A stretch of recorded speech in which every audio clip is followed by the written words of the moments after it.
Sebab itu bila hati keras, hatinya tidak mahu dibimbing, hatinya tidak mahu diberikan air. Orang kata, kalau kita bagi nasihat seperti air daun, curah air ke daun ke ladi.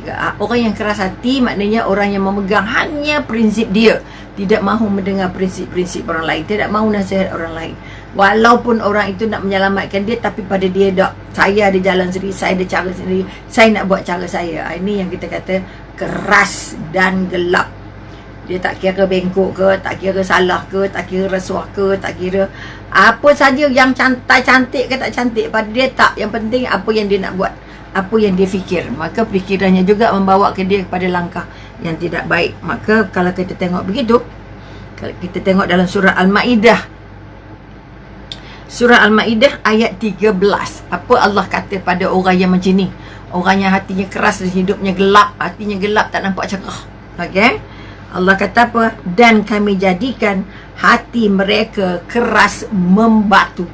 Maknanya dia jadi manusia paling keras hati, paling tidak mau berubah mengikut nasihat, paling sulit untuk menerima kebaikan. Maka sekali lagi, bangun kekuatan. Kalau hatinya keras dan gelap, dia sudah tidak nampak jalan pulang jumpa Allah. Okey, ini yang kita paling takut. Akhirnya dia tidak takut lagi buat apa saja maksiat. Apa saja maksiat dia sanggup buat. Sanggup buat asal dapat upahnya, ada imbalannya. Betul salah tu nombor 10 pada dia. Ini yang kita sangat takut. Kalau jangan sampai hati kita sudah tidak boleh masuk hidayah Allah. Hati kita sudah tidak melihat Allah itu maha berkuasa dan maha perkasa. Hati kita sudah tidak memikirkan apa yang terbaik untuk saya, tapi dia memikirkan apa yang aku nak buat, itulah yang betul. Kalau kita buat, dia kata salah. Nasihat kita, dia kata tak sesuai. Maka hati-hati kalau kita sudah sampai ke peringkat itu. Anak yang sudah tidak mahu lagi menerima nasihat dari orang tuanya, bermakna hatinya sudah terjejah, yang sudah tercecah, yang namanya keras hati dan yang namanya gelap. Kita suruh buat yang cerah, buat yang betul, buat ikut peraturan, buat ikut apa kita kata prinsip-prinsip yang baik, dia tak nak ikut. Okey, kalau berniaga dia nak rasuah, kalau nak dapat tender dia sanggup bayar apa yang patut, yang penting dia dapat. Betul, hasratnya sampai. Dia akan mencapai hasratnya ikut mana pun, tak ada halal ataupun tidak halal. Ini kadang-kadang dia nampak yang tak halal tu lebih cepat, lebih cepat dapat, lebih senang dapat. Ini dia tidak melihat apa akhirnya. Dia tak nampak akhirat lagi, dia tak nampak apa balasan dari Allah, dia tak nampak ujungnya hidup macam mana. Orang yang hilang hujung dalam hidup, bila hilang hujung, dia jumpa mati. Dia tak nampak syurga, tak nampak neraka. Apa-apalah itu pun, apa yang Allah bagilah, aku redha aja. Kerana redhonya kosong, redhonya tanpa ilmu, redhonya tidak bersandar kepada apa yang Allah berikan dari Al-Quran dan hadis, insya-Allah. Jadi kalau boleh kita nak semak diri kita, aku nak hati ke tak? Susah terima nasihat, susah terima pandangan, susah nak berunding, susah nak mengaku kesalahan. Itu semua termasuk keras tu. Maka sekali lagi, kalau kita tengok, kalau jumpa kawan kita orang yang keras hati, cuba tanya, kau makan buat apa? Kau makan dari hasil apa? Kerana kadang-kadang kita katakan maksiat itu berlaku sebagai balasan-balasan pada apa yang dia buat.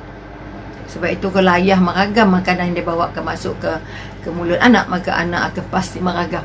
Pasti meragam. Ini janji Allah. Siapa menyemai, dia pasti menuai.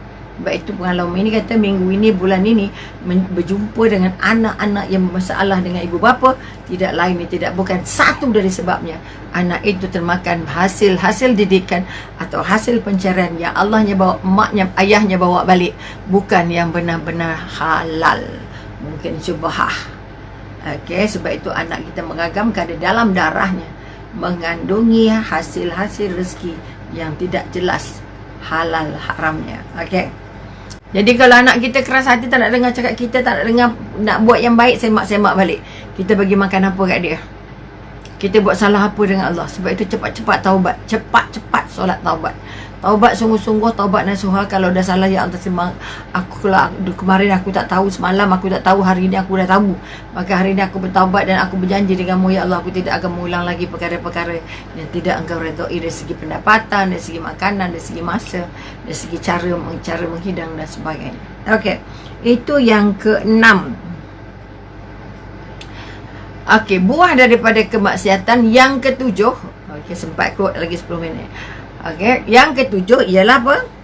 Orang yang banyak mengerjakan maksiat ini adalah mukanya muram. Muram, kusam, susah gelak, susah senyum. Susah nak bercakap baik, susah nak menunjukkan air muka yang cerah, air muka yang ceria. Sebab itu dia kata mukanya muram. Sebab kadang-kadang kita kata disebabkan banyaknya dosa, hitamnya dosa itu masuk ke muka kita. Okey, sebab itu kita kata kita nak bangun balik kepada merasakan balik macam mana nak cerah, pakai pemutih ke, diputihkan apa saja. Bukanlah putih kulitnya, tapi kalau hitam hatinya, cahaya cantik itu tak keluar. Okey, keindahan ikhlas, keindahan sabar, keindahan tawakal, keindahan kita kata hubungan dengan Allah tu tidak nampak di wajah.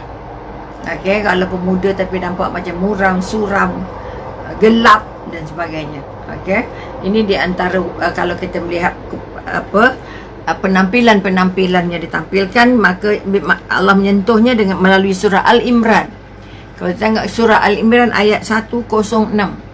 Surah Al-Imran, okey.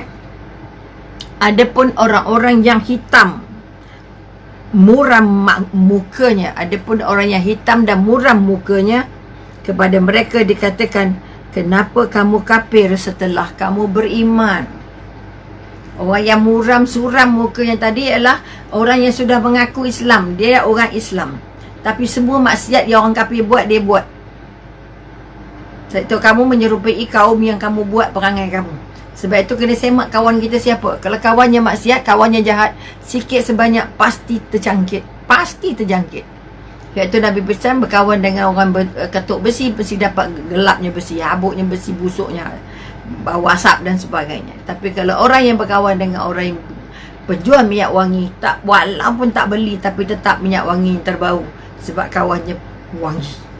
Jadi kita kadang-kadang ditentukan oleh karakter kawan kita, ataupun kita terpengaruh apa yang dilakukan oleh kawan kita.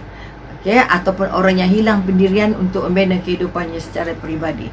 Maka kalau kita kata mukanya muram tadi, Al-Imran, maknanya orang yang mukanya muram, yang hitam muram mukanya, kepada mereka dikatakan, kenapa kamu kafir setelah kamu beriman?